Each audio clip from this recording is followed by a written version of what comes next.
Recording in progress. أعوذ بالله من الشيطان الرجيم بسم الله الرحمن الرحيم السلام عليكم ورحمة الله وبركاته Waalaikumsalam Waalaikumsalam warahmatullahi wabarakatuh. Waalaikumsalam warahmatullahi wabarakatuh.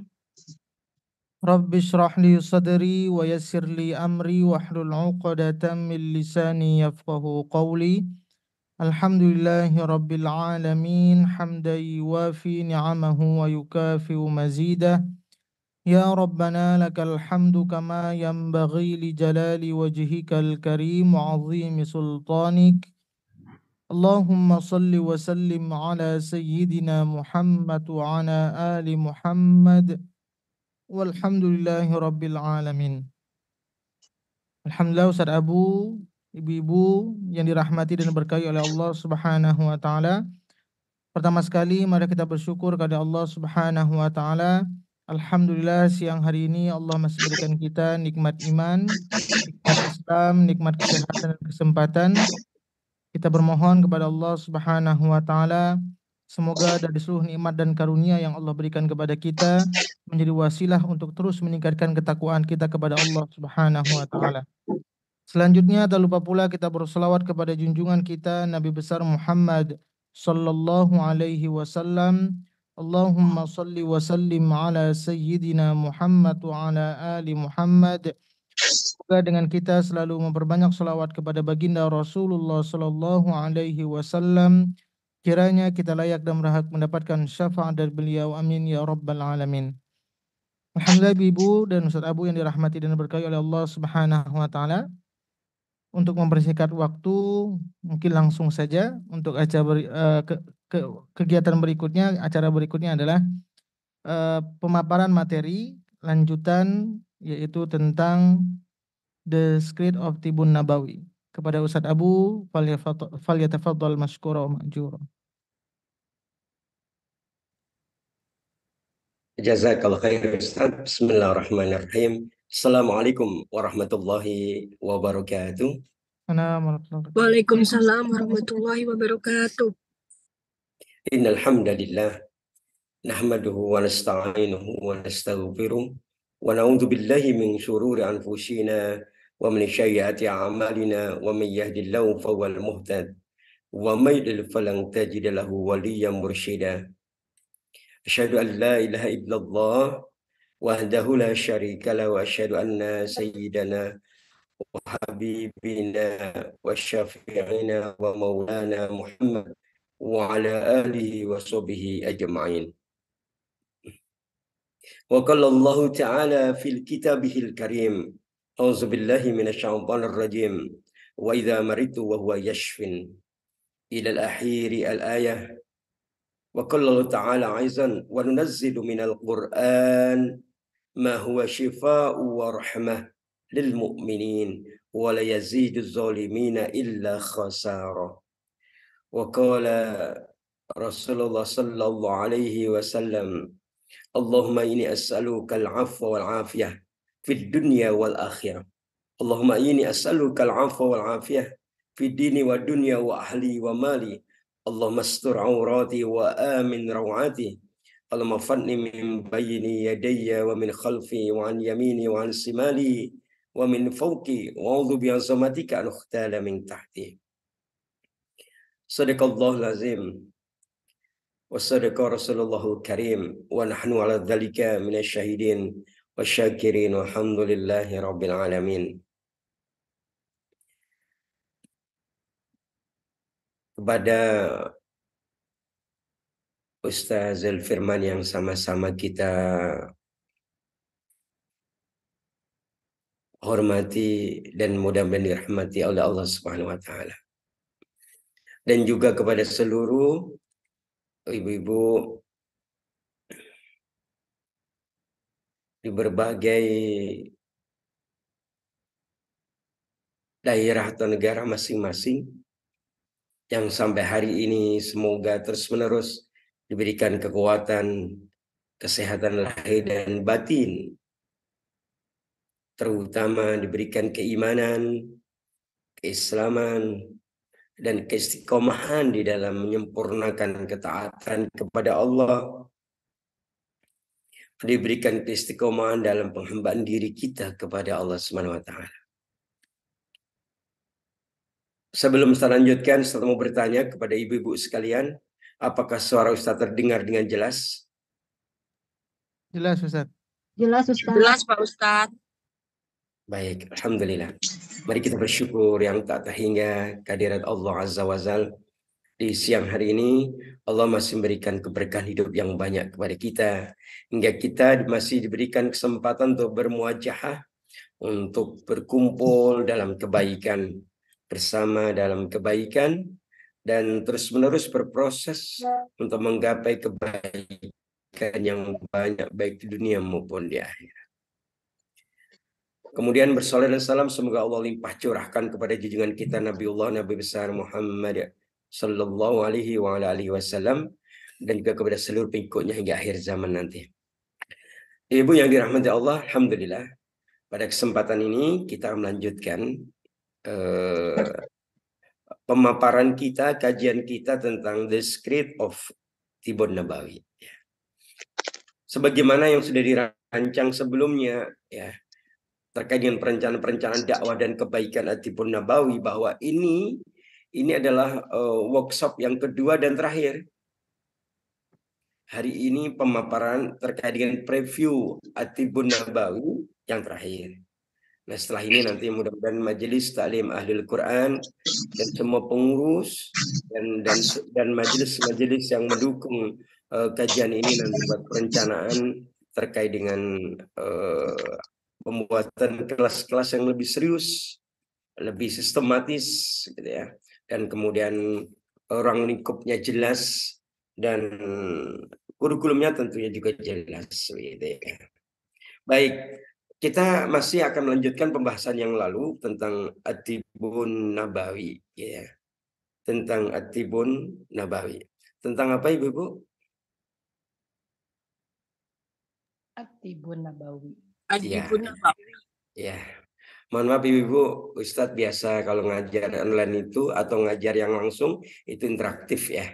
Jadi misalnya nanti tiba Ustadz bertanya, ketika ibu-ibu kondusif untuk menjawab, silakan langsung menjawab. Ya. Baik, At-Tibun Nabawi ini adalah konsep pengobatan yang berdasarkan syariat dan sunnah tentunya, gitu ya. Sebagaimana kita pahami bersama bahwa agama kita ini, ya, Ad-Dinul Islam ini adalah agama yang menyangkut seluruh dimensi kehidupan. Islam ini adalah agama yang bersifat sumulia, bersifat sempurna dan menyempurnakan. Mulai dari hal-hal yang terkait dengan tauhid, kemudian sampai al-ubudiyah, sampai kepada terkait dengan muamalah, gitu ya. Bahkan Islam mengatur juga tentang pengobatan, tentang penyakit dan perawatan, gitu ya. Tentang pengobatan, penyakit dan perawatan, gitu ya.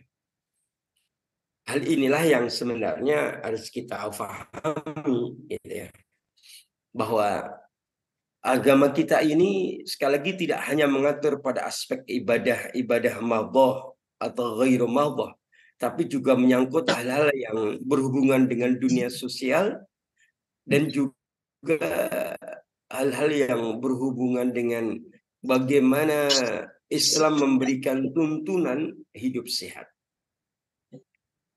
Bagaimana sehat dalam pandangan Islam adalah karunia terbesar, memiliki makom yang tinggi setelah al-iman, gitu ya. Maka sebagaimana yang Ustaz sampaikan di pertemuan yang lalu, kenapa kemudian Allah itu lebih mencintai mukmin yang kuat daripada yang lemah?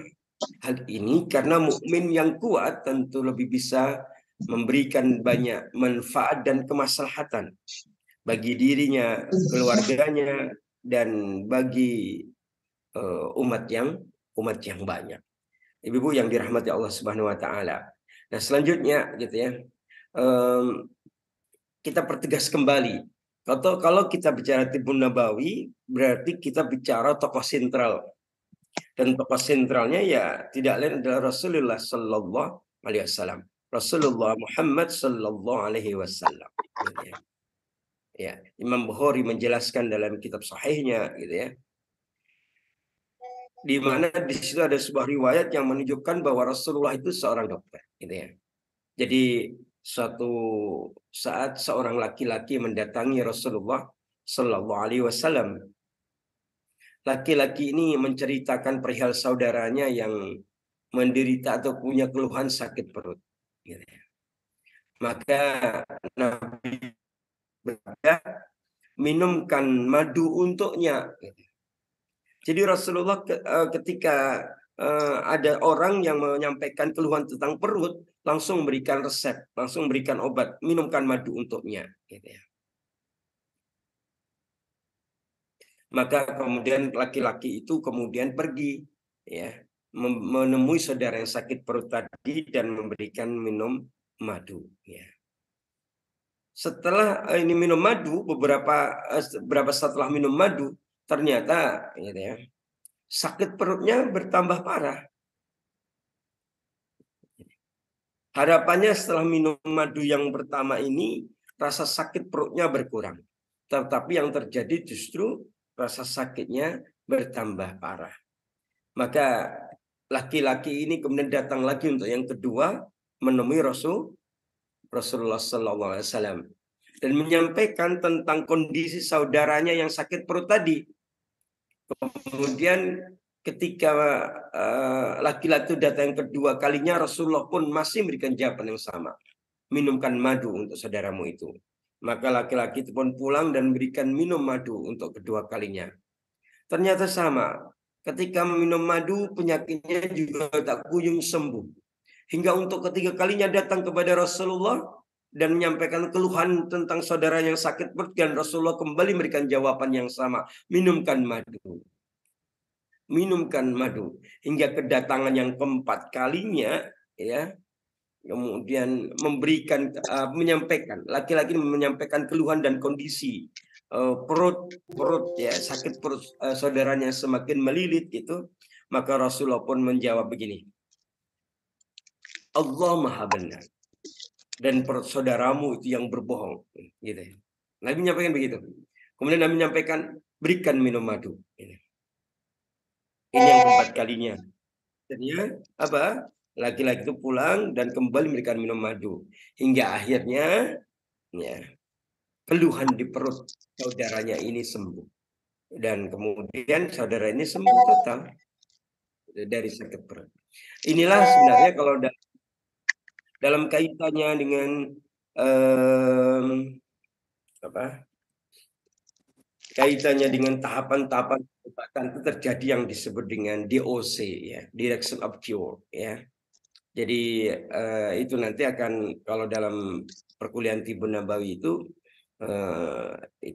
diajarkan pada mata kuliah herbalogi, gitu ya. Jadi ketika kita minum, gitu ya, ternyata terjadi DOC atau bahasa lainnya detoksifikasi, gitu ya. Nah, ini sekali lagi ini menjadi menjadi bukti bahwa Rasulullah Sallallahu Alaihi Wasallam itu memang ketika beliau menjadi nabi, selain mendakwahkan tauhid, selain mendakwahkan risalah yang beliau emban, beliau juga memberikan perawatan kepada saudara-saudara, kepada sahabat yang sakit pada saat itu, gitu ya. Mungkin kita bisa dalam kisah yang lain ini terkait sahabat-sahabat Nabi misalnya, gitu ya. Jadi dalam kitab Tibbun Nabawi itu dijelaskan bahwa ada seorang datang kepada putrinya Abu Bakar Siddiq, Abu Bakar. Jadi ada seorang pasien wanita, dia sedang menderita sakit demam.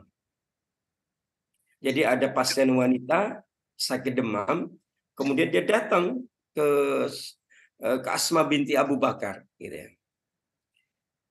Ketika datang ke Asma Abu Bakar, kemudian Asma binti Abu Bakar kemudian mengambil air, Kemudian air itu kemudian dituangkan di bagian baju yang terbuka, yaitu dituangkan di kerah baju yang terbuka dan di bagian lengan, gitu ya. Kemudian beliau melakukan hal yang demikian, gitu ya. Asma binti Abu Bakar melakukan demikian karena pernah mendapatkan pengajaran dari Rasulullah SAW mengenai bagaimana manfaat dari manfaat dan bagaimana cara penggunaan air sebagai penurun panas. Ini juga diriwayatkan dalam Imam Bukhari, ya. Bahkan Asma ini juga pernah memberikan semacam solusi advice kesehatan kepada orang lain yang datang kepadanya, ya, sebagaimana yang pernah beliau dapatkan, ya. Beliau dapatkan, ya, dari istrinya Rasulullah, yaitu Aisyah binti Abu Bakar, atau saudaranya sendiri, saudara perempuan dari Asma, yaitu Aisyah, gitu ya. Contoh misalnya ketika ada orang yang berduka, ya. Jadi waktu itu ada orang berduka karena disebabkan kematian anggota keluarganya, kemudian akhirnya menderita sakit, maka beliau menyarankan untuk memberikan kepadanya talbinah, ya, tepung talbinah, ya, gitu ya. Karena memang Rasulullah pernah melakukan hal-hal yang serupa yang pernah dilakukan oleh Rasulullah. Bahkan dalam riwayat Imam Ahmad juga dijelaskan bahwa istri Rasulullah, yaitu Ummul Mukminin Aisyah radhiyallahu anha ini pernah beliau itu meracik, ya, meracik obat, ya. Kalau bahasa sekarang mungkin meramu, ya, buat formula obat-obatan kemudian diracik, gitu ya. Dan akhirnya itu dikenal memiliki berbagai macam obat-obatan. Hanya saat ditanya mengenai penyakit tertentu, kemudian dia langsung meracik, gitu ya, meracik obat-obatan yang memang yang diperuntukkan untuk mengobati penyakit yang dibutuhkan orang yang Aisyah ini. Ibu-ibu yang dirahmati Allah, mungkin ini dikenal dengan istilah herbologi, ya. Ada azas herbologi, gitu ya. Ustaz mau bertanya kepada ibu sekalian, ibu pernah belajar herbologi? Belum, Ustaz. Saya juga belum, Ustaz. Oh, belum. Baik. Herbologi sedikit kita cuplikan tentang herbologi, ya. Jadi dalam ilmu herbologi itu diantaranya membahas tentang azas herbal. Azas herbal ini menyangkut kaitannya dengan Ummul Mukminin Aisyah radhiyallahu anha. Beliau itu seorang ahli meracik, ya, gitu ya. Jadi dalam pembelajaran herbologi itu diantaranya dibahas tentang azas herbal, gitu ya. Azas herbal. Nah, penjelasannya begini, ya. Mungkin diawali dengan pertanyaan, gitu ya. Kenapa tubuh kita ini kenapa, ya, seringkali dipengaruhi oleh faktor alam. Jadi terjadi perubahan yang di alam ini, perubahan cuaca, suhu misalnya yang di alam ini, seringkali memberikan pengaruh kepada tubuh kita. Mungkin di antara ibu-ibu ada yang mau mencoba menjawab, gitu ya.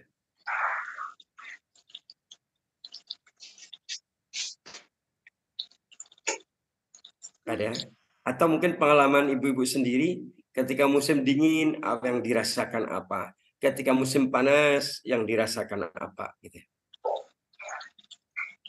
Musim dingin kedinginan, Ya, silakan.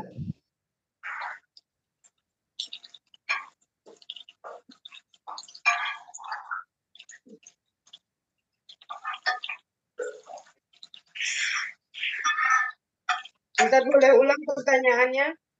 Oke, baik. Pertanyaannya, mengapa, ya, tubuh kita itu seringkali, ya, kondisi tubuh kita itu dipengaruhi oleh alam. Maksudnya terjadinya perubahan-perubahan yang ada di alam. baik perubahan iklim atau cuaca atau panas dan dinginnya yang ada di alam ini seringkali memberikan pengaruh kepada tubuh kita. Kenapa itu bisa terjadi kira-kira berdasarkan pengalaman ibu-ibu? Atau ibu merasa tidak, atau ibu-ibu merasa tidak ini biasa aja itu panas saya nggak ngaruh apa-apa, dingin nggak ngaruh apa-apa, atau mungkin begitu?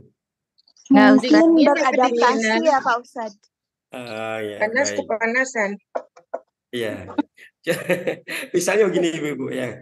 Mohon maaf ibu, kita mungkin biar lebih pembelajaran biar lebih kondusif, kita interaktif ya Bu ya. Sekali lagi ya, kita dialogis saja.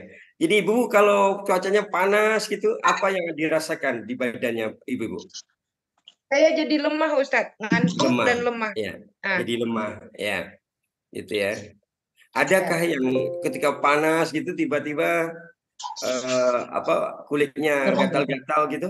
Iya, ada gatal. Saya gatal, Oke. lemah dan gitu. Tapi tidak ada ruam itu sih, cuma gatal aja gitu kalau kepanasan. Baik. Ya. Terus bagaimana kalau misalnya cuaca dingin? Kalau dingin, kira-kira apa yang pengalaman ibu-ibu yang dirasakan di tubuh? Kalau saya dingin gatal jadi Pak Ustadz. kering Ustadz. Gatal juga, baik. Kulit Ya. kering. Kulit Oke, kering. kering, jelas ya kering. Kering dan kram. Oh ya. Ustadz kalau dingin banyak makan.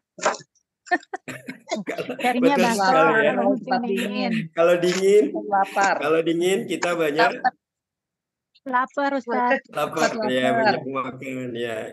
Ini ya Allah, ya baik, ya memang begitu ya biasanya ya. Baik, ternyata begini ibu sekalian, dalam pandangan herbologi, ilmu tentang herbal ya, bahwa tubuh kita itu kenapa dipengaruhi oleh alam ini? Karena ternyata jadi unsur-unsur yang ada di alam ini juga ada di dalam diri kita. Ini sebenarnya yang mendasari salah satunya kita itu bisa meracik, bisa bikin formula daun-daun atau herbal, tanaman-tanaman obat untuk jadikan obat untuk penyakit-penyakit tertentu. Ya. Jadi sekali lagi, kenapa sih tubuh kita itu sering dipengaruhi oleh alam? Karena apa? Unsur-unsur yang ada di alam juga ada di dalam tubuh kita. Contohnya misalnya, ini perspektifnya adalah herbologi. Contoh misalnya di alam ada unsur air. Ada unsur air di alam semesta? Ada. Air itu sifatnya bagaimana, Ibu? Air sifatnya cair, Ustaz. Ya, betul. Kalau cair bukan sifat ya. Oh, betul. Dingin ya? Nggak, ya. Jadi sifatnya adalah sejuk basah. Itu sifat air. Sejuk basah. Ya. Nah, di tubuh kita ini ada unsur airnya juga. Unsurnya sejuk dan basah sifatnya. Nah, ini diwakili organ kita yang disebut dengan organ ginjal atau kidney atau ginjal. Ya. Ginjal ya. Nah, makanya karena ginjal itu sifatnya adalah basah, sejuk basah, maka dia tidak boleh panas. Ginjal itu kalau dalam keadaan misalnya dia kok panas, ya, kenapa? Kalau panas salah satunya kekurangan apa? Kalau kita kurang minum air, gitu kan ya, sehingga menyebabkan ginjal itu panas, akan menyebabkan ginjalnya bermasalah. Oke, nanti kita lihat. Kemudian yang kedua, di alam semesta itu ada unsur angin. Di tubuh kita juga ada unsur angin. Angin itu sifatnya, unsur angin sifatnya adalah basah panas. Angin itu basah panas, gitu ya. Nah, di tubuh kita itu ada unsur anginnya. Diwakili oleh organ, ada 3 organ, yaitu organ usus, dalam hal ini adalah kolon, usus besar. Kemudian yang kedua adalah limfa, dan yang ketiga adalah liver kita. Jadi 3 ini sifatnya seperti unsur angin, yaitu basah panas. Gitu ya. Maka kita harus mengkondisikan agar tiga organ ini, usus misalnya, usus ya. Usus ini di perut kita. Usus ini kalau sehat, kalau dia dalam kondisi hangat, ya basah panas, dalam kondisi hangat. Jadi kalau perut kita dingin, maka perut kita jadi sakit. Maka sering saya sampaikan ke para santri yang di sini ya. Jadi kalau pengen sehat, kepala harus dingin, perutnya hangat. Jangan dibalik. Dibaliknya gimana? Kepalanya panas, perutnya dingin. Kan yang seringkali yang terjadi adalah kepalanya panas, perutnya dingin. Ini yang menjadi masalah. Gitu. Ya itu ya. Ini yang kedua. Yang kemudian unsur yang ketiga. Jadi di alam semesta itu ada api. Ada panas, ada api ya. Api itu, unsur api itu sifatnya ada dua, yaitu panas, kering. Sifatnya panas, kering itu api. Nah di tubuh kita itu organ yang mewakili api itu adalah jantung dan paru-paru. Maka jantung dan paru-paru itu sifatnya harus panas. Nggak boleh basah, nggak boleh lembab jantung dan paru-paru kita. Karena kalau misalnya agak lembab begitu, maka akan menjadi masalah. Gitu. Dan jantung paru-paru ini kebalikannya tadi dengan ginjal. Maka di tubuh kita unsur panasnya namanya jantung dan paru-paru, unsur dinginnya namanya ginjal. Gitu. Dan yang terakhir, di alam semesta ini ada unsur tanah. Gitu. Kalau tanah itu sifatnya apa, Ibu? Tanah. Tanah itu sifatnya adalah kering sejuk. Kering sejuk, gitu ya. Nah,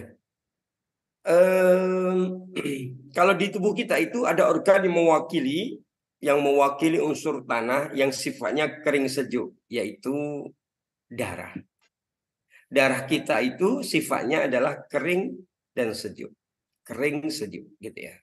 Itu darah kita. Maka kembali ya ke tadi yang pertama yaitu unsur air yang sifatnya adalah sejuk basah, yang kemudian di tubuh kita diwakili oleh organ ginjal, gitu ya. Maka jika terjadi masalah, misalnya kok panas, ya, ginjal kita kok panas, maka kan terjadi nanti lama-lama jadi disfungsi organ. Disfungsi organ itu kelemahan fungsi organ. Maka dalam ilmu herbologi obatnya, ya, herbalnya adalah herbal diuretik namanya. Herbal diuretik. Apa itu herbal diuretik? Herbal yang salah satu adalah menyebabkan orang itu buang air kecilnya banyak, gitu ya. Maka herbal diuretik yang merupakan herbal air yang sifatnya adalah sejuk basah tadi. Contohnya misalnya herbal diuretik, misalnya kopi. Kopi itu bisa diuretik. Ya. Jadi kemudian air putih, air putih itu bisa diuretik. Jadi kalau kita minum itu, maka buang air kecil kita jadi banyak. Apa manfaatnya herbal diuretik itu? Yang pertama anti hipertensi. Jadi kalau seorang memiliki tensi yang tinggi, maka obatnya adalah herbal diuretik. Kenapa? Karena kalau dia mengkonsumsi herbal diuretik, maka menyebabkan buang air kecilnya banyak, sehingga tekanan darah yang tinggi akan turun bersama keluarnya urin. Yang kedua adalah diuretik itu anti-inflammatory, anti peradangan, terutama adalah peradangan sendi. Misalnya mereka yang memiliki masalah osteoartritis misalnya, artritis atau peradangan sendi, maka minum herbalnya adalah herbal diuretik misalnya. Jadi kalau persendian kita nggak nyaman, minum herbal diuretik macam-macam ya, agak banyak ya, seperti itu. Maka kemudian buang air kecilnya banyak, menyebabkan tadi peradangan sendinya akan berkurang. Kemudian tadi satu lagi yaitu terkait dengan tadi demam. ketika ada seorang wanita datang kepada Asma binti Abu Bakar dan mengeluhkan tentang penyakit demam, kemudian Asma binti Abu Bakar mengambil airnya dituangkan di kerahnya ini, di baju kerahnya sama di lengannya, gitu ya. Artinya apa? Ternyata diuretik itu, ya, tadi unsur air tadi itu bisa itu adalah antipiretik, anti panas. Jadi kalau orang itu demam, maka obatnya sebenarnya minum air putih yang banyak, sehingga dia akan buang air kecilnya banyak. Maka unsur panasnya tadi akan terbuang bersama keluarnya urin. Ini contohnya. Yang kedua misalnya tadi unsur air sudah, yang kedua adalah unsur angin, yaitu tadi unsur angin itu di tubuh kita diwakili oleh organ apa pertama tadi? Ada yang ingat Ibu? Usus, limfa dan liver. Tiga ini sifatnya adalah tadi apa? Basah, panas. Gitu. Jika mereka bermasalah, herbalnya ini namanya herbal pahit. Jadi kalau liver kita bermasalah, obatnya adalah pahit karena dia akan bersifat mendetok mendetok semua partikel asing, toksin-toksin yang ada di liver, gitu ya. Contoh misalnya, kita tahu liver itu kan fungsinya 500 lebih. Fungsi liver kita itu. Salah satu adalah mendetok. Liver itu mengeluarkan partikel-partikel asing yang berbahaya bagi tubuh, gitu ya. Ya, termasuk misalnya toksin-toksin dari makanan, kemudian dari udara, bahkan mungkin toksin-toksin pikiran, begitu ya, dikeluarkan. Nah, liver bisa berfungsi mengeluarkan toksin-toksin itu kalau livernya dalam kondisi normal. Bagaimana cara menguatkannya? Minum herbal pahit. Gitu ya. Salah satu herbal pahit yang ibu-ibu ketahui apa? Herbal pahit yang rasanya pahit. Brotowali. Iya, brotowali. Ya. Di Malaysia ada brotowali nggak, Bu? Kalau setahu saya, kalau brotowali itu Jawa, kalau di Malaysia bahasa Melayunya ini patawali ya. Gitu ya, contohnya itu, dan masih banyak yang lain. Kemudian yang ketiga adalah tadi unsur api atau panas. Tadi diwakili oleh jantung dan paru-paru kita. Maka jika ada masalah, maka obatnya adalah herbal aromatik namanya. Kalau ginjal herbal diuretik, kalau usus limfa liver herbal pahit, kalau jantung dan paru-paru adalah herbal aromatik. Aromatik itu herbal yang mengeluarkan minyak asiri. Minyak asiri itu herbal kalau kita bau ada baunya ya. Contohnya misalnya apa? Jahe misalnya. Jahe itu herbal aromatik. Contoh lagi misalnya al-habatus sauda, itu juga aromatik. Kemudian yang kita terkenal bebas ya, itu misalnya kayu putih ya, sehingga dibuat minyak kayu putih itu adalah juga herbal aromatik. Jadi jika ada masalah di dada misalnya nih ya, kok di dada ini ada keluhan apa atau merasa tidak nyaman, segera cari aromatik ya. Herbal aromatik boleh diminum atau yang sudah dalam bentuk misalnya fresh care gitu ya. Fresh care itu termasuk aromatik, langsung bisa diolesin. Atau bisa juga kalau sekarang ada salon pas, contohnya. Mohon maaf Ustadz menyebut merek, Ustadz tidak ada hubungannya dengan produk ini. Gitu ya. Hanya sekedar memberikan contoh saja ya. Ustadz tidak sekali lagi ya. Ada hubungannya ya. Terus kemudian yang terakhir tadi adalah herbal mohon maaf, unsur tanah. Di mana unsur tanah itu di tubuh kita diwakili organ darah. Nah, herbalnya apa? Herbalnya adalah herbal astrigen. Herbalnya herbal astrigen. Astrigen itu kelat. Kelat itu sepet kalau orang Jawa bilang. Ibu tahu sepet? Agak pahit itu. Pahit Kalau asam. orang Medan apa, Ustaz? Kalau agak pahit gitu, Zat. Sepet. Pahit asam. Pahit gitu, Zat. Ya, gitu kali ya. Kalau di Medan itu, Zat. Ya, ada pahitnya, ada getarnya dikit gitu ya. Ada asalnya dikit gitu ya, gitu ya. Nah, gitu ya. Contohnya misalnya kenapa dulu misalnya apa ya? Orang diare. Orang diare itu diare. Kalau diare itu masalahnya apa tuh orang diare? Perut. Perut. Perut yang mana? Usus. Lambung. Pencernaan, Usus. Ustaz. Pencernaan. Ya, pencernaan. Dalam ini adalah kolon, di usus besar. Tapi kenapa kok obatnya adalah misalnya daun jambu? Padahal daun jambu itu adalah astrigen. Nah, Daun jambu inilah sepet ya, kemudian Ustaz. kita memahami kenapa kok darah itu merupakan unsur tanah. Ya, ternyata darah itu mengalir di seluruh tubuh kita. Darah mengalir di seluruh tubuh kita, semua organ tubuh kita. Nah, kita memerlukan astrigen ketika ada masalah kaitannya dengan diare gitu ya. Gitu ya. Walaupun dalam pandangan Tibbun Nabawi, diare itu ternyata bukan penyakit. Dalam pandangan Tibbun Nabawi, diare itu adalah bukan penyakit, tapi mekanisme tubuh mengeluarkan racun itu sebenarnya, detoksifikasi. Maka tidak boleh itu dihentikan kalau orang diare. Kalau dalam Tibbun Nabawi, kalau ada orang diare bukan berusaha menghentikan, tetapi berusaha bagaimana mengurangi rasa sakit ketika diare.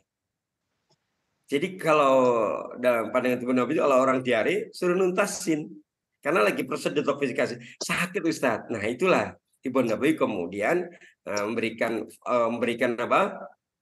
formula yang tadi disampaikan Nabi. Hadis riwayat Bukhari dalam kitab sahihnya tadi, yaitu suruh minum madu. Nah, bagaimana cara minum madu? Kayak gitu ya. Bagaimana cara minum madu? Dikenal ada istilah koloidal mineral. Apa Ibu? Koloidal mineral. Ustaz ulang. Koloidal mineral. Apa itu? Jadi kita itu menyiapkan air putih di botol yang ukuran bisa 500 sampai 600 ml. Kemudian dikasih air putih 3/4-nya. Kemudian dikasih 3 sampai 5 sendok makan madu. Setelah itu dikocok searah. Berapa lama? Berapa kali? 300 kali. Wah, pegel Ustaz nanti ya. Pegel tapi sehat ya. Gitu ya. Atau bahasanya 5 menit lah, gitu ya. Jadi Ustaz pernah mempraktekkan ini, gitu ya. Jadi semacam ini dikasih air putih 3/4-nya, kemudian kalau ini kelebihan ya, 3/4-nya, kemudian dikasih 3 sampai 5 sendok madu, kemudian dikocok begini, searah begini, atas bawah. Berapa kali? 300 kali atau kurang lebih 5 menit. Kemudian nanti ada busanya. Nah, busanya itu tidak boleh diminum ya. Maka ketika minum kita tuang di gelas, kemudian baru kita minum melalui gelas itu.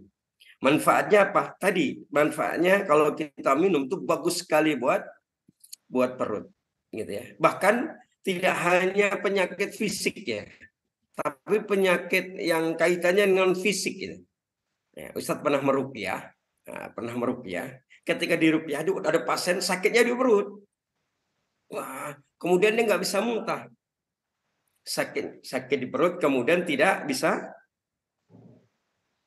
muntah. Kemudian Ustadz buatkan itu sambil Ustadz doain, kemudian diminum, baru dia bisa muntah. Gitu ya. Saat dia itu mau minum, dia teriak, jangan kau minum madu, karena madu itu kelemahanku. Gitu.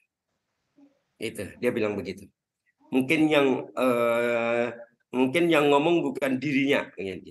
Itu analisis teman-teman tim saya yang waktu itu mendampingi saya saat ketika menangani pasien, gitu ya. Jadi kembali kepada hal tadi bahwa Aisyah radhiyallahu anha ini luar biasa ya. Beliau memiliki keahlian meracik, gitu ya. Jadi misalnya misalnya ada orang datang punya contoh lagi, misalnya ini kalau dari Aziz Herbal ini kita bisa ngasih contoh ya, misalnya penyakit hipertensi. Menurut ibu-ibu kalau orang hipertensi itu yang bermasalah organnya apa? Tekanan darah. Darah. Ya, yang bermasalah Jantung, Ustaz. darah. Ya. Kalau organnya apa? Jantung bukan. Jantung dan Apa, Ustaz? jantung dan atau ginjal. Oh, gitu. Ya, itu ya. Ya. Jadi maka sedangkan kalau ginjal kaitan dengan herba diuretik, kalau jantung herba aromatik. Maka ketika kita membuat sebuah formula herbal atau meracik, maka kita racik, kita mix antara diuretik dan aromatik misalnya, gitu ya.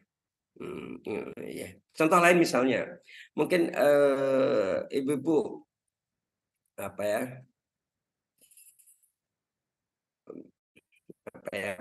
ini ya, kaitannya dengan penyakit asam urat misalnya. Ibu pernah dengar asam urat itu sebenarnya penyakit apa toh gitu? Pernah, Ustaz. Ini suami saya lagi kena asam urat. Sendi persendian gitu bukan? Oh ya, oke baik ya. Asam urat ya. Jadi ibu sekalian, Ustadz pernah belajar dalam namanya patologi. Kalau ini ilmunya nanya apa patologi ya, ilmu tentang penyakit ya. Jadi diantaranya asam urat ini kan kalau sejarahnya ya, asam urat itu kan sejarahnya adanya di Yunani ya. Di mana ibu? Di Yunani ya. Jadi makanya kenapa asam urat ini dikenal dengan the king of disease ya, rajanya penyakit. Karena saat itu yang menderita, yang mempunyai keluhan asam urat, yang kadar asam uratnya tinggi hanya para bangsawan, para raja. Kenapa? Karena mereka lah yang pada saat itu yang lebih banyak mengkonsumsi makanan yang berprotein tinggi, misalnya daging, gitu ya. Kalau sekarang tidak ya, bukan the king of disease enggak ya, gitu ya. Karena bukan hanya para raja dan bangsawan yang punya Asam urat. Gitu ya. Saya pernah ke ini ya, Bakesmas namanya, Bakesmas, Bakti Kesehatan Masyarakat, ke kampung-kampung yang terpencil gitu ya. Ketika dicek, kalau asam urat berarti kan harus diagnosis kuantitatif, harus tes darah. Maka ketika dicek cek ternyata kadar asam uratnya tinggi gitu ya. Pada orang-orang kampung gitu ya. Orang kampung ya. Maka sedikit ayo kita bahas tentang asam urat. Jadi asam urat itu ya salah satunya memang sangat terkait dengan pola makan yang kurang sehat. Gitu ya. Pola makan yang kurang sehat. Yang kurang sehatnya di mana? Yaitu ketika seorang lebih banyak mengkonsumsi makanan-makanan yang mengandung protein. Maka protein itu jika kita masuk tubuh kita bersenyawa dengan zat tubuh kita akan bentuk purin namanya ya. Akan bentuk purin. Nah, jika kadar asam urat yang berlebihan tadi ya, ketika penimbunan kristal asam uratnya itu ada di persendian, namanya yaitu asam urat atau GOT itu ya. Tetapi jika berhentinya di ginjal, karena ada kaitan ginjal ya, namanya disebut dengan batu kristal asam atau disebut dengan batu ginjal. Jadi kristal asam urat yang berlebihan itu tergantung penimbunannya di mana. Apakah di persendian atau di ginjal. Kalau di persendian kemudian disebut dengan asam urat, kalau di ginjal namanya batu ginjal yang kita kenal seperti itu.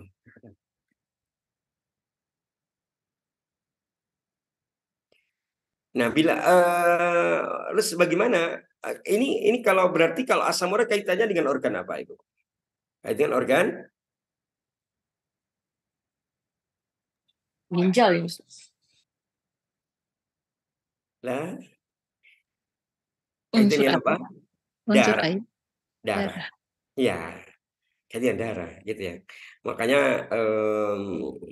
salah satunya ya kalau bicara dengan darah ya salah satunya berarti kita nyari herbal-herbal kaitan dengan herbal astrigen, herbal tanah tadi ya, asas tanah yang atau kalau pengen langsung mengeluarkannya dengan apa? Dengan bilhijamah, dengan berbekam. Dan gitu kan. Nah, asam urat. Ya. Nah, asam urat ini terus kira-kira formulanya apa? Tadi kan kita membicara formula, tapi sebelum itu kenapa sih biar untuk nambah pengetahuan kita ya? Tadi kan asam urat sangat kaitan dengan pola makan yang kurang sehat, ya. Maka kalau dalam ilmu gizi itu, ya, maka ada makanan kan ada makanan golongan A, makanan golongan B, dan makanan golongan C, gitu ya. Makanan golongan A, makanan golongan B, dan makanan golongan C. Pernah dengar nggak Ibu? Belum, Ustaz. Belum. Ya. Nah, bagi mereka yang memiliki timbunan atau berlebihan ya, berlebihannya kadar asam urat, maka diharapkan dalam konteks pola makan ya, hendaknya menghindari makanan golongan A dan membatasi makanan golongan C. Dan yang relatif aman golongan B gitu ya. Menghindari makanan golongan A, membatasi makanan golongan C, dan yang relatif aman adalah makanan golongan B. Satu lagi ya Bu ya. Menghindari makanan golongan A, membatasi makanan golongan C, dan yang relatif aman adalah makanan golongan B. B ya. Nah, sekarang kita lihat contohnya. Kalau makanan golongan A yang harus dihindari apa? Yaitu contohnya hati, nggak boleh makan hati, otak, ginjal, jantung, seafood, jeroan, paru-paru, alkohol, atau makanan yang diawetkan, termasuk misalnya biasanya nanti kalau sudah mendekatin atau di Ramadan itu banyak sekali orang beli sarden ya, gitu ya. Sarden itu masuk makanan golongan A yang harus dihindari bagi mereka yang punya kelebihan kadar kristal asam urat. Terus golongan C, makanan golongan C yang harus dibatasi apa? Contohnya diantaranya apa? Kira-kira golongan C itu keju, susu, kemudian oncom, telur, dan juga tempe. Gitu. Ini boleh tapi dibatasi, gitu ya. Nah, yang relatif aman apa? Yang relatif aman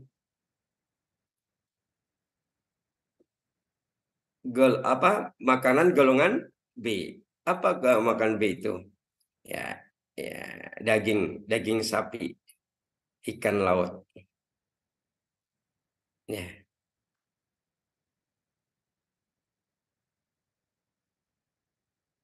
Terus apalagi kira-kira? Ayam ya, Ustaz. Tapi ayamnya, jadi gini kan, sebenarnya kita itu kalau sudah bicara asam urat itu memang harus sebenarnya menghindari namanya daging merah. Kan ada daging merah, ada daging putih kan itu. Kalau daging merah itu ya salah satu ada sebenarnya ya daging ayam, misalnya. Daging sapi itu merah. Kalau yang daging putih itu ikan. Ya. Nah, tapi yang relatif tadi yang kalau yang apa namanya bahasanya relatif aman dan kemudian Ustaz tadi revisinya. Yang relatif aman dan tapi memang harus dibatasi tadi adalah golongan apa? Golongan C. Ya, keju, susu, oncom, telur, tempe gitu ya. Itu boleh. Karena kadar purinya itu paling rendah di antara tadi kalau golongan A itu sampai 1000 miligram purin. Kalau golongan B sampai 150 miligram purin. Nah, kalau yang ini yang golongan C ini sampai 15 miligram kadar purinnya. Nah, dari sini kita bisa membuat sebuah formula atau meracik ya. Membuat formula atau meracik apa kira-kira herbalnya gitu ya. Kira-kira herbalnya apa?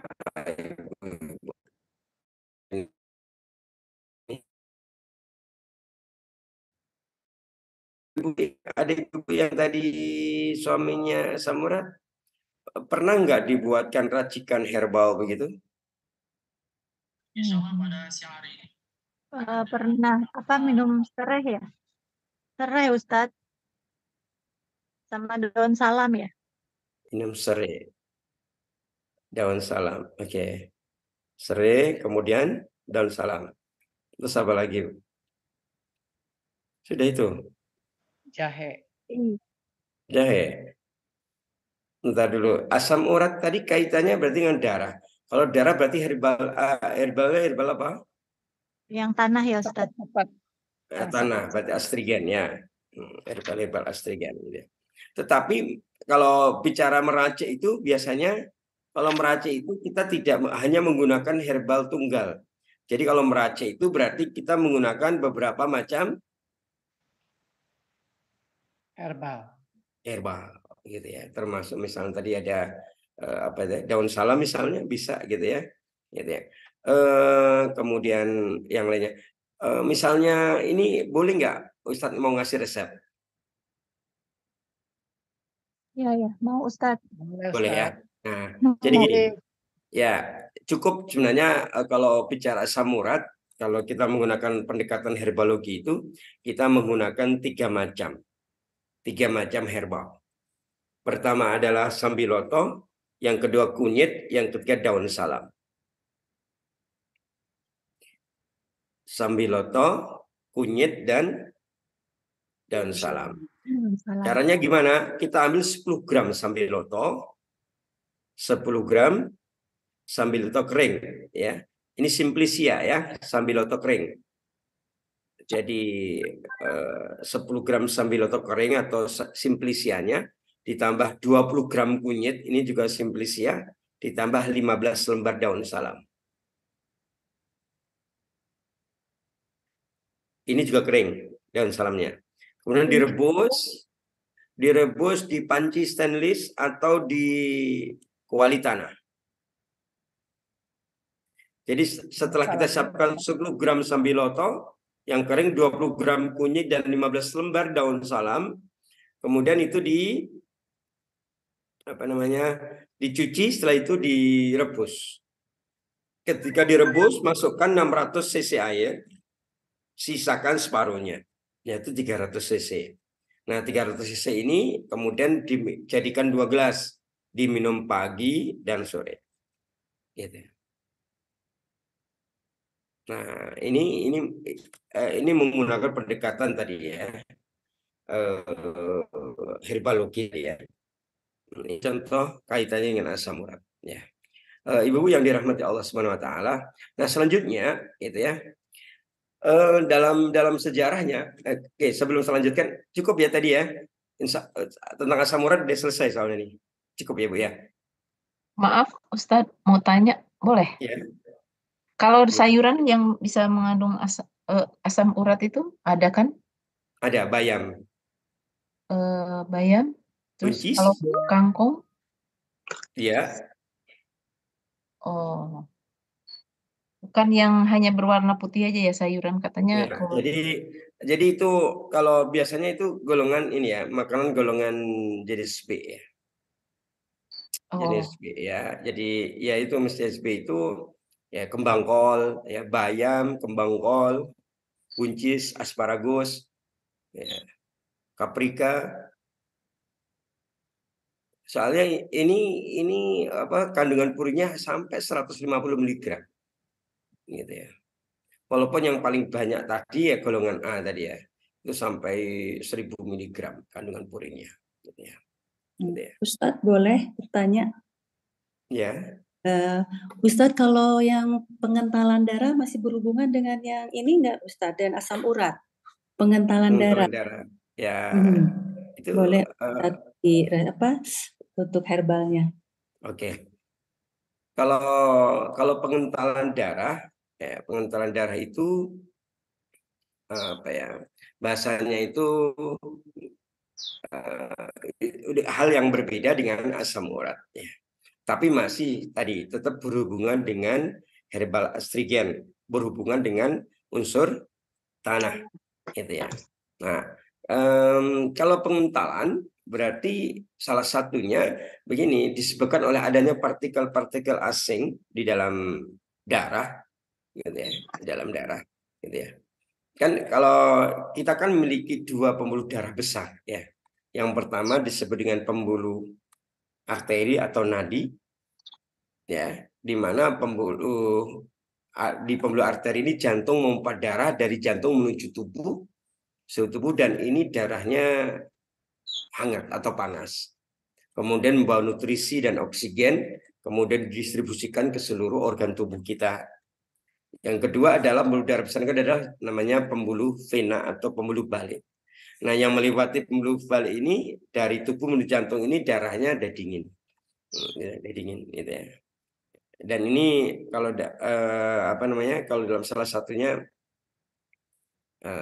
apa namanya bisa dikeluarkan melalui sistem mungkin kemarin sempat kita bahas ya, terkait dengan salah satunya adalah bekam, yang kedua dengan apa, fasdu. Nah, terkait dengan pengentalan itu kalau dalam ilmu tentang organ darah atau blood, salah satu ini terkait dengan banyaknya unsur-unsur ya, berarti partikel asing yang ada di dalam darah itu. Di antaranya partikel asing yang paling berbahaya dan menyebabkan pengentalan itu adalah kolesterol, gitu ya, kolesterol ya. Nah, kolesterol ini kalau bicara kolesterol berarti kita bicara tentang partikel asing yang ini sekali lagi akan menghambat ya, akan menyebabkan terjadinya penyumbatan di pembuluh darah dan akan menyebabkan gerakan eritrosit, sel darah merah jadi terganggu. Kemudian lama-lama akan merubah kimiawi sel darah merah itu, kemudian menjadi salah satunya bisa mengental. Dan kenapa? Karena dia tidak bergerak, tidak bebas bergerak, bahkan kemudian akan menjadikan masalah lebih besar. Nah, terus solusinya bagaimana? Kalau kaitannya dengan darah, sekali lagi solusinya adalah kalau untuk terapinya tentunya dengan pil hijamah, dengan berbekam, salah satunya karena itu langsung dikeluarkan partikel asing menyebabkan masalah. Yang kedua kalau herbal ya, bisa salah satunya adalah kalau herbal itu mungkin pernah dengar mengkudu. Iya, diapain? Tapi mengkudu kampung. Jadi mengkudu itu ada dua, Ibu. Ada mengkudu kampung, ada mengkudu hutan. Ada mengkudu kampung, ada mengkudu hutan. Kalau mengkudu hutan, ya, ini bisa digunakan sebagai obat kalau usianya sudah 2 tahun. Kalau mengkudu dan itu salah satunya adalah kaitannya dengan bisa juga untuk obatin kolon itu besar. Sedang mengkudu kampung, salah satunya bisa mengobatin kaitannya dengan darah. Ya, mengkudu kampung. Ya, kalau orang Jawa bilang mungkin dengan istilah pace ya. Pernah dengar pace? Ya, di sini nggak ada ya. Ibu-ibu nggak ada yang dari Jawa. Saya tahu pace yang bau itu kan Ustadz. Betul. Iya. Jadi biasanya kalau orang itu kalau terkait dengan darah, maka dia mengkonsumsi langsung itu. Jadi buah mengkudu atau pace yang matang langsung dikonsumsi. Dia sudah nggak peduli baunya apa, tapi dia konsumsi. Atau di jus misalnya, gitu ya. Gitu ya. Jadi kalau kaitan dengan darah, satu tadi pakainya mengkudu, ya mengkudu. Yang kedua, mungkin jenengan pernah dengar namanya Centella asiatica atau pegagan. Jadi mengkudu sama pegagan.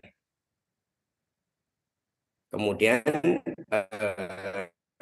nanti ditambahkan dengan batu sauda.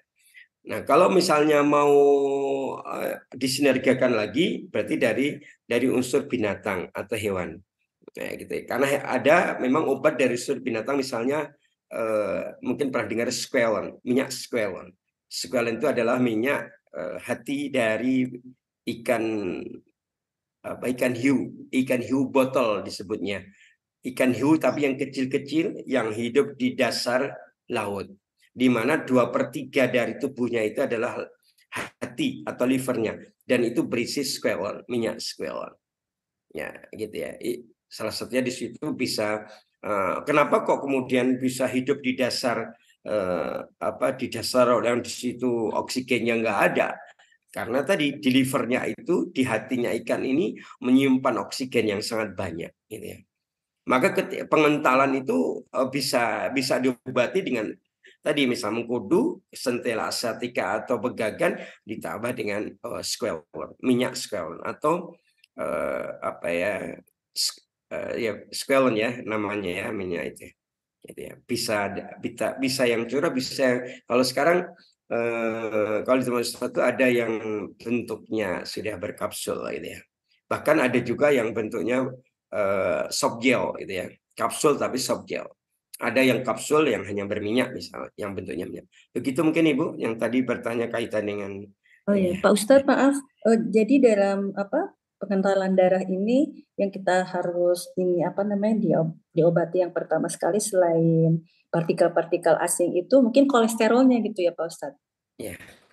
Jadi dalam darah itu partikel asing itu banyak, di antaranya kolesterol itu, gitu ya. Dan makanya kan kolesterol ini kan bisa berdampak besar, selain bisa menyebabkan tensinya bisa naik misalnya, bisa menyebabkan stroke misalnya dan sebagainya. Ya, makanya yang harus dihindari salah satunya mungkin ya makanan yang dalam hal ini tadi yang mengandung kolesterol tinggi misalnya ya makanan yang berminyak ya. Gitu. Makanan yang berminyak, kemudian makanan-makanan yang pokoknya yang kalau kita ini makanan yang enak-enak itu kayaknya harus bukan untuk dihindari tapi dikurangi. Gitu ya. Minyak hati itu Pak Ustadz dengan fish oil itu bukan ya? Iya bisa juga. Jadi fish oil. Jadi kalau squalene itu ada dua, ada di ikan salmon dan ada di ikan hiu botol tadi, sama itu bisa, gitu ya. Jadi misalnya ibu nyari bisa tadi yang di situ fish oilnya minyak ikan, tapi dilihat di situ itu komposisinya apa, ingredientnya apa. Apakah itu berasal dari minyaknya squalene dari ikan hiu botol atau ikan salmon ya. Jadi begitu. Baik Pak Ustadz, terima kasih. Oke, baik. Kita lanjutkan dikit atau waktunya sudah habis ya Ustadz?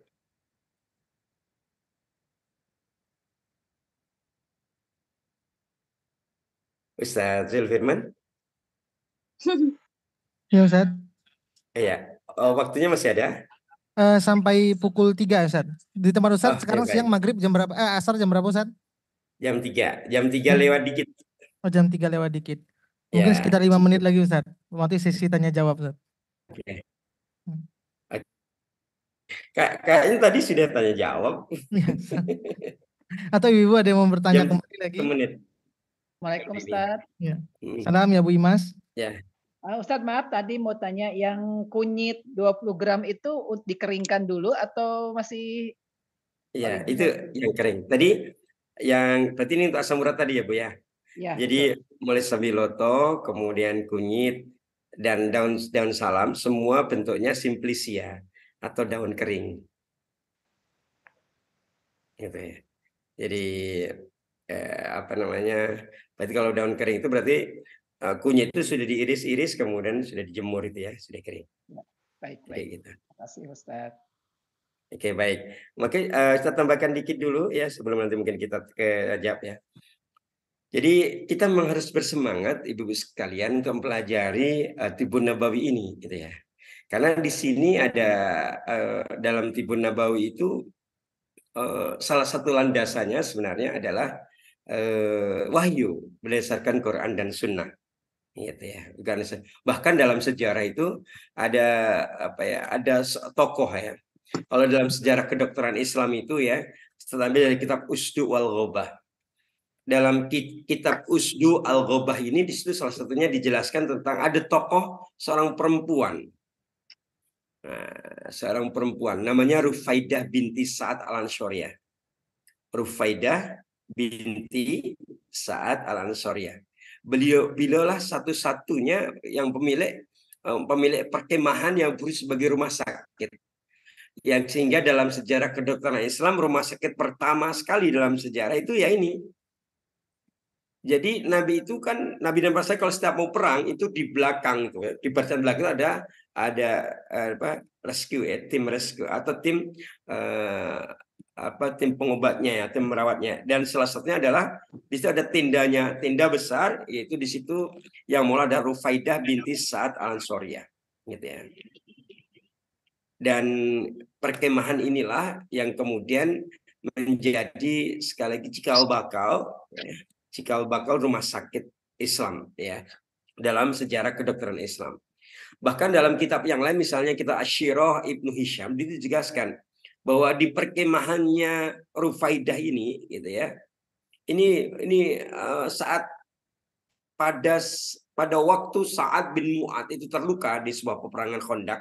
Pada Khandaq maka Rasulullah memerintahkan kepada sahabat lain untuk memindahkan Sa'ad bin Mu'ad ini ke perkemahannya Rufaidah. Gitu. Di sanalah kemudian Sa'ad bin Mu'ad mendapatkan perawatan, mendapatkan pengobatan. Nah, gitu ya.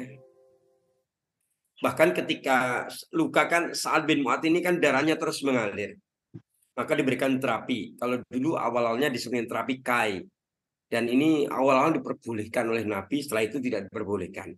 Kan itu kan. Nah itu. Hadirin yang dimuliakan Allah Subhanahu wa taala. Lebih jauh ketika kita bicara tentang At-Tibun Nabawi gitu ya. Mungkin nanti saya ada referensi ya. Ada seorang profesor dari IAIUM ya, Profesor Dr. Umar Hasan Kasul. Beliau pakar kedokteran Islam ya. Beliau mendefinisikan tentang apa sih sebenarnya At-Tibun Nabawi gitu ya. Dan sekali lagi inilah yang sebenarnya menyebabkan pentingnya kita benar hijrah kembali kepada pengobatan yang memang asli milik kita dalam agama kita ini. Maka Profesor Dr. Umar Hasan Kasul menjelaskan bahwa Tibun Nabawi itu adalah perkataan dan perbuatan Nabi Muhammad SAW tentang pengobatan. Baik yang dilakukan oleh orang lain kepada Nabi, yang dilakukan Nabi terhadap dirinya sendiri, maupun dilakukan oleh orang lain, yang dilakukan Nabi kepada orang lain. Maksud Ustaz gitu. Oke, Ustaz ulang. Jadi Tibun Nabawi ini adalah perkataan dan perbuatan Nabi Muhammad SAW tentang pengobatan. Baik yang dilakukan orang lain kepada Nabi, yang dilakukan Nabi terhadap dirinya sendiri, atau yang dilakukan Nabi terhadap orang lain. Maka itulah disebut dengan Tibun Nabawi. Ya Allah, Tuhanku, tolonglah ya Allah, tengoklah kami sikit ya Allah. Tengok, kalau kedai itu tutup, mana ada nampak kami ni? Saya takut. Nah, Ustaz Sofian sudah tengok sendiri video kan? Orang Malaysia saja mengeluh tanpa adanya warga asli. Mungkin co-host bisa di-mute itu yang masuk.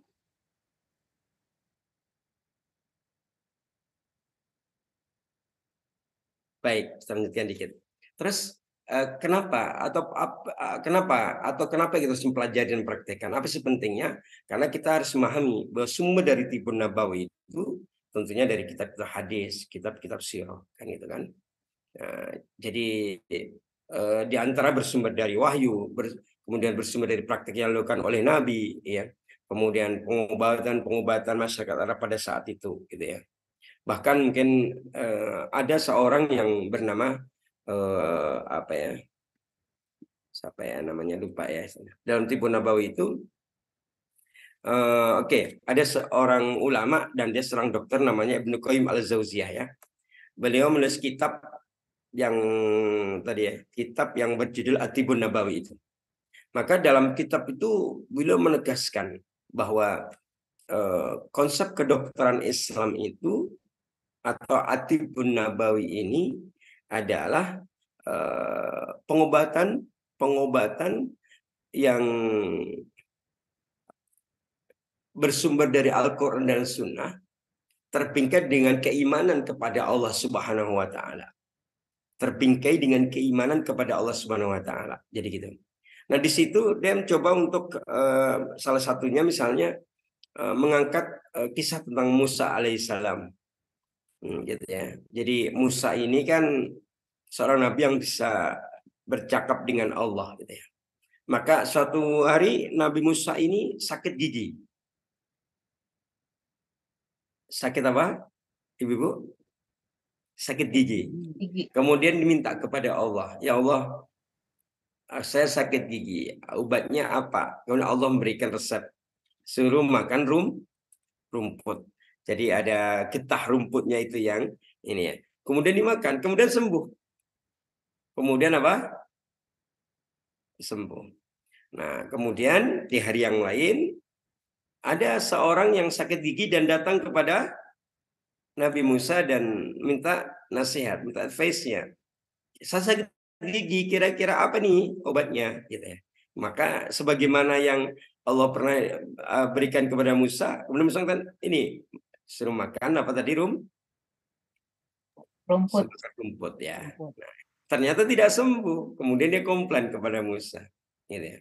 Satu malamnya Musa konfirmasi, ya dia nanya kepada ya Allah, kenapa gitu ya? Kenapa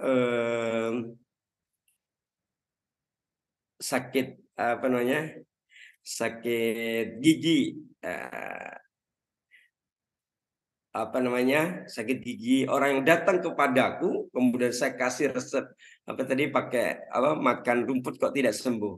Disitulah Allah menegaskan bahwa sungguhnya yang mengobati sakit gigimu dan sakit gigi orang datang kepadamu itu bukan rumput, tetapi yang mengobati adalah aku, kata Allah gitu. Artinya apa? Dalam Tibbun Nabawi itu pengobatan itu harus terbingkai dengan keimanan kepada Allah. Bahwa kalau dalam di mukadimah saya sampaikan wa idza maritu wa huwa yashfin, gitu ya. Jika aku sakit maka Allah yang menyembuhkan, gitu ya. Maka dengan demikian insyaallah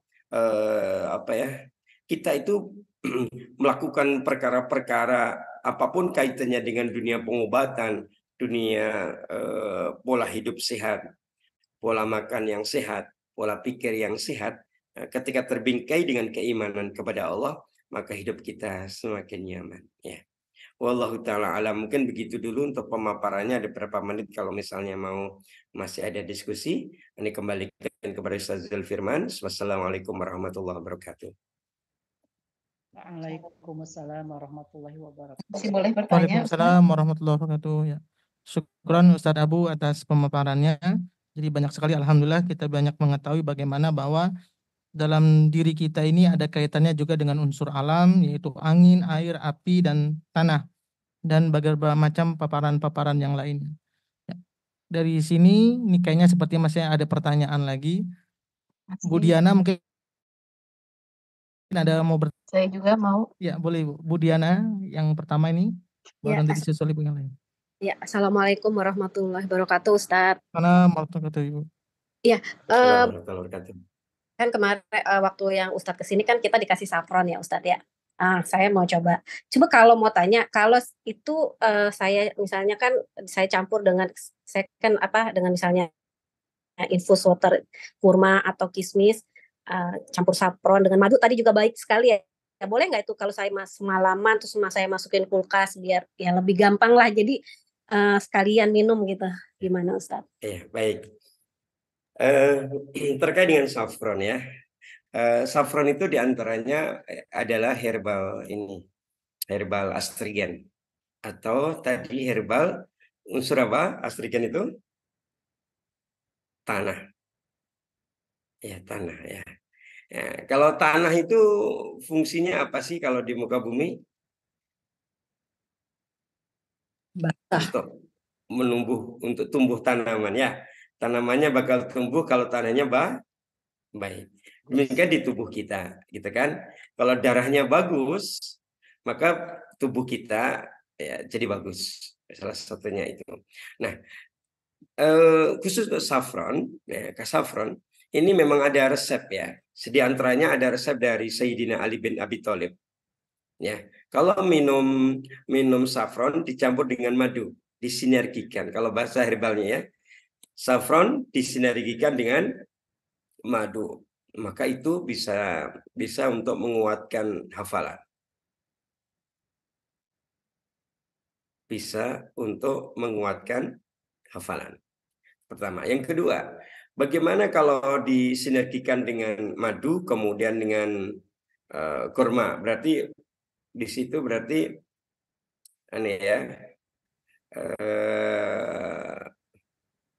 apa bahasanya? Kalau kita itu ambil kurma, kemudian kita kemaskan ke air, setelah itu kita tunggu beberapa waktu diminum, namanya apa Bu? Infus water, infus Nabis itu bukan water, nabis. oke. Bukan Atau nabis. bahasa lainnya apa kalau terkait dengan kurma? Nabis itu Bu. Apa? Nabis. Oke, baik. Nah, baik. Nabis ya, kemudian tadi saffron yang sudah diseduh dengan air, itu sebenarnya paling bagus itu ya kita konsumsi secepatnya setelah itu jadi. Ya. Bagaimana kalau disimpan di kulkas? Ya, mungkin bisa, tetapi tentunya kualitasnya akan berkurang. Sebaiknya tidak disimpan di kulkas karena itu bisa bertahan sehari semalam. Itu masih unsurnya bagus. Jadi misalnya kita sudah bikin larutan saffron tadi, tambahin madu, kemudian tambahin kurma misalnya, kita tunggu sampai berapa saat sampai jadi, kemudian diminum. Dan itu bisa bertahan sampai sehari semalam. Tidak lebih. Kalau lebih dari itu sudah tidak bagus lagi, gitu ya. Karena sekali lagi ya tadi herbal ini tetap terbatas karena tidak ada pengawetnya ya, tidak ada bahan pengawetnya di dalamnya. Terus kalau dimasukkan ke kulkas ya mungkin bisa bertahan ya, tetapi ya tadi kualitasnya akan berkurang. Karena saffron itu harus salah satunya diseduh di air yang tidak panas dan tidak dingin. Itu saffron ya. Nah, mungkin begitu Ibu Diana terkait dengan itu ya. Sebaiknya kalau toh sudah dibuat ya segera diminum. Nah, baik, terima kasih. Ustaz, Assalamualaikum. Sana Waalaikumsalam. Ya Bu Elsa. Bu Elsa ya? Ya betul Ustaz, Assalamualaikum. Silakan Ibu. Itu kalau saya mengkonsumsi turmeric pill itu yang sering ada ini turmeric yang kayak pil gitu ya, memang bau kunyit gitu. Itu memang betul khasiatnya untuk biar seger badan, Ustaz? Karena pegal gitu minum itu karena apa namanya Bu? Namanya? Kunyit, pil kunyit yang tablet itu Pak Ustadz, turmeric. Jadi itu sudah apa Bu? Jadi gini Bu, nggak maksud Ustadz gini. Jadi itu kunyit tapi sudah dalam tablet gitu.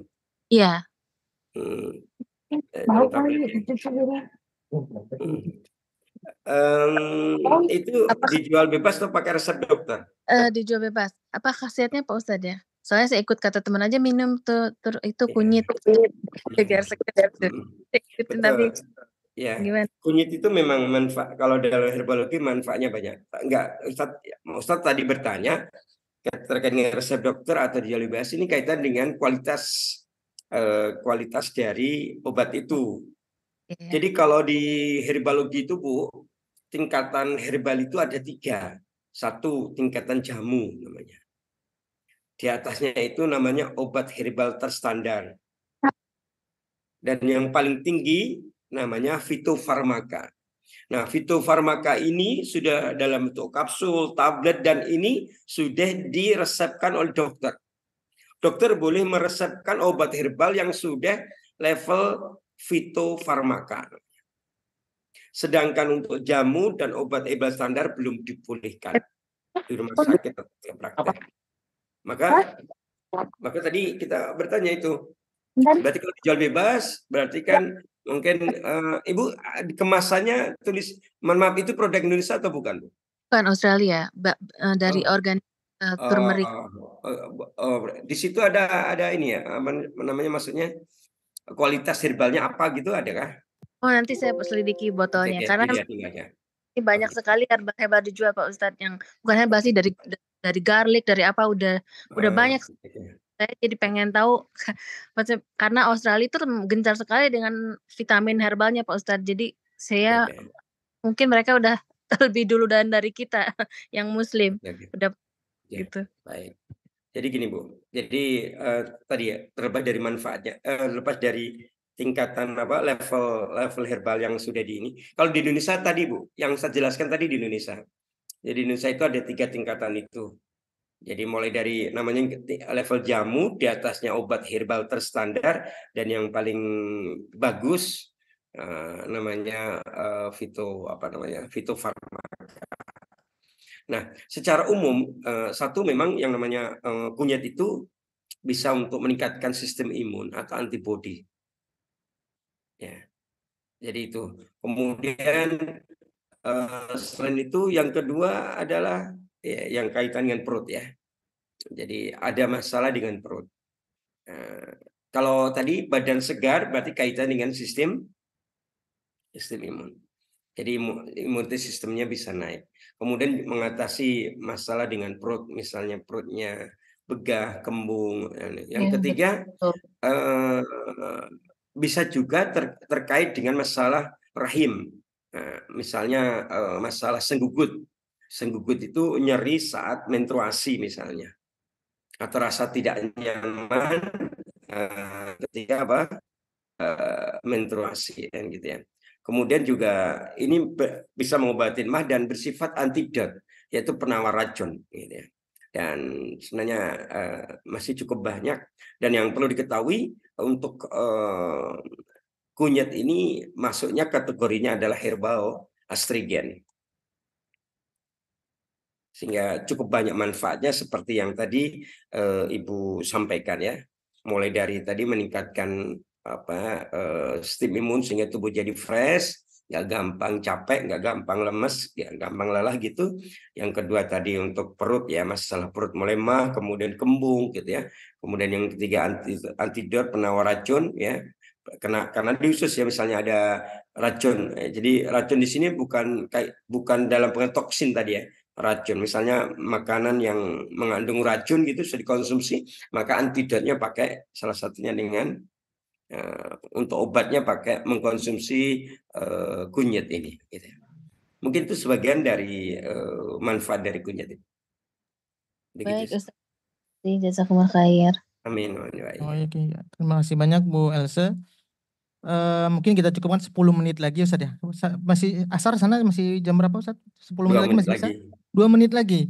Ya, ini ada satu raise hand lagi Ustaz. Mungkin setelah Bu Nina kita tutup dengan doa. Seperti itu Ustaz ya. Iya. Ustaz, silakan Bu Nina. Ini cuma mau nanya satu aja. Kalau untuk bekam itu sebaiknya berapa bulan sekali ya bagusnya? Oke. Baik. Bekam ya, Masya Allah.